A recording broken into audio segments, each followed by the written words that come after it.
now turn up.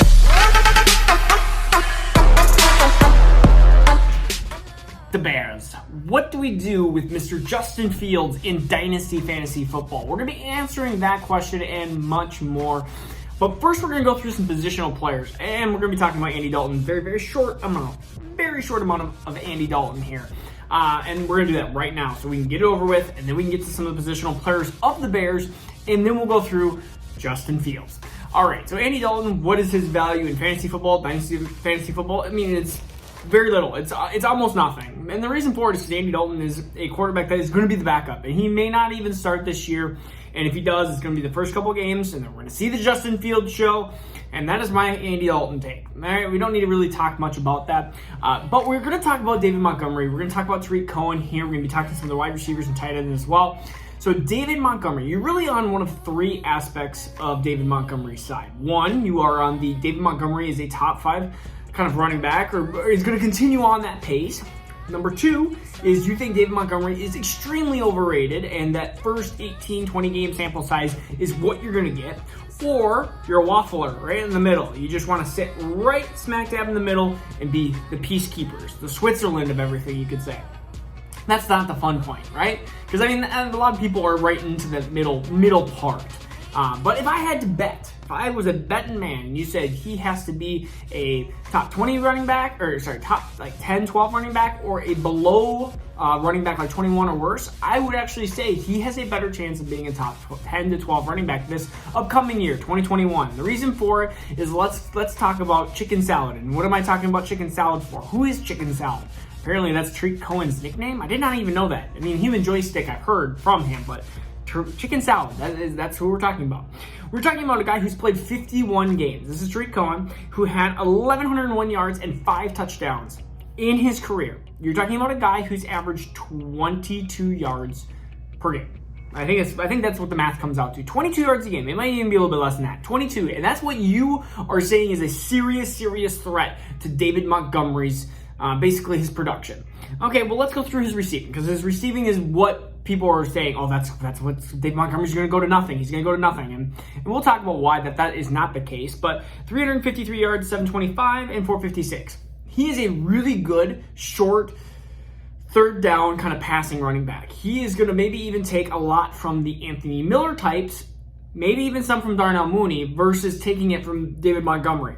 We're going to look at David Montgomery. He did have 54 receptions for 438 yards and 2 touchdowns. So not a lot on the touchdowns, but 438 yards receiving. Let's just say we take half that away. Half that goes to Tariq Cohen, and Tariq Cohen takes some away from other players, or their offense just gets better, which is easily the case for the Bears. All right, we have David Montgomery had 1,070 yards and 8 touchdowns in 14 games. Add him the 200 yards, he's at 1,300, we'll just say 1,308. Maybe he gets a touchdown in the air, 9 touchdowns.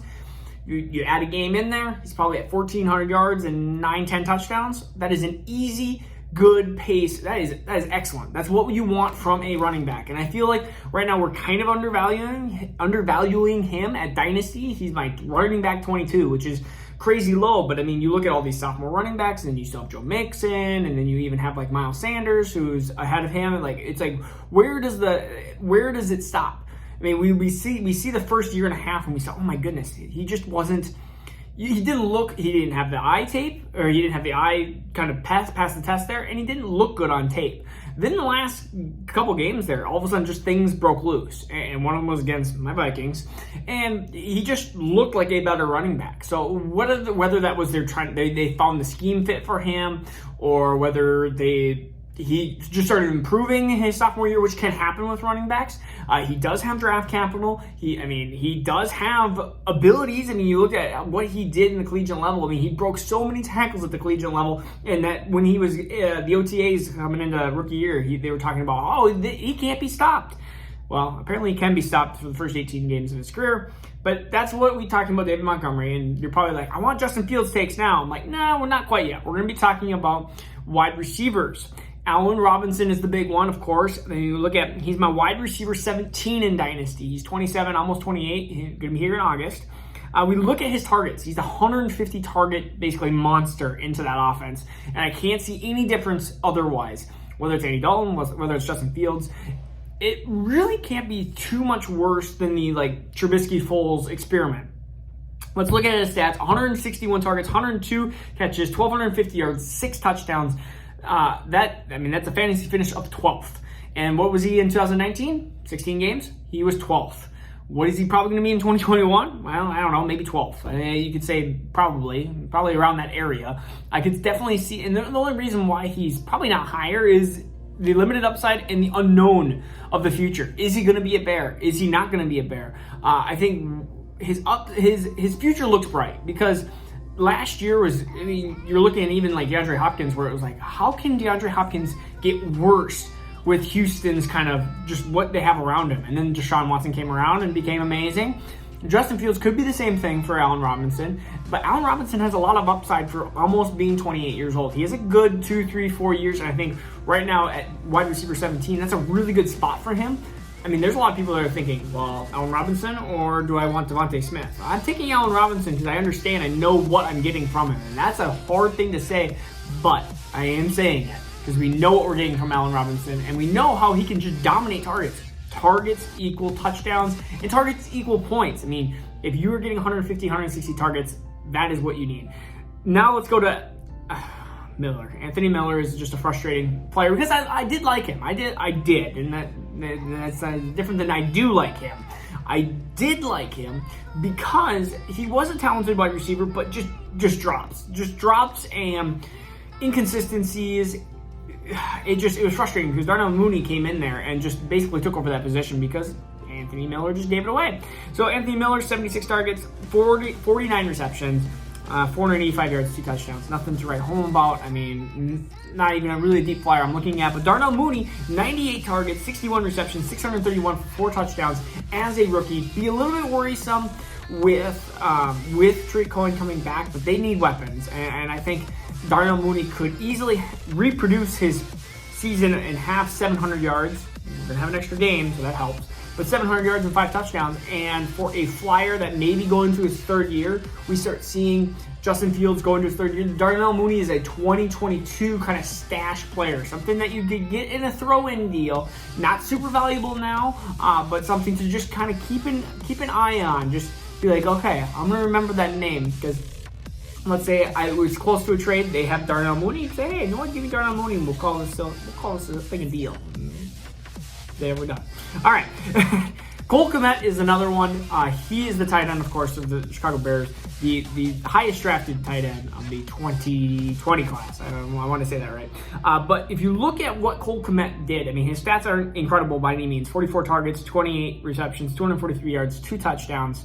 Nothing crazy, but he did have 6 or more targets in 4 of his last 5 games. So a good kind of maybe preface to the future of what could be a year or 2 years down the road. Cole Kmet, in my mind, is the classic tight end 1.5, 2. I don't know what you want to call him. When you're from tight end like 8 to 18, it's tight end 1.5. I'm going to call it because, or maybe even tight end 2.5. I don't know what you want to call that. Just a tight end kind of sphere mess.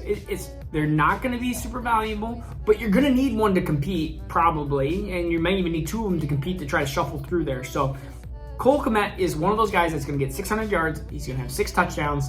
He's going to be tight end 10, tight end 14 the next year, and he's just going to be a guy, and that's fine because some teams need those, and those are important things to note.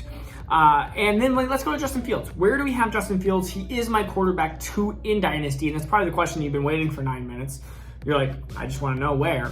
Dynasty, he is my quarterback number 2. I would actually draft him 102. But between 102 and 104, like I said, are so close. Between him, Lance at 103, and Wilson at 104, or the quarterbacks 2, 3, 4, they are so close that if you argue, I want Wilson over Fields, I'm okay with that. If you want Lance over Fields, I'm okay with that as well. This is just my personal choice that I think Fields is a safer prospect. I like his prospect abilities, and as a Bear, I think either the Bears front office is going to go down in flames with this choice, or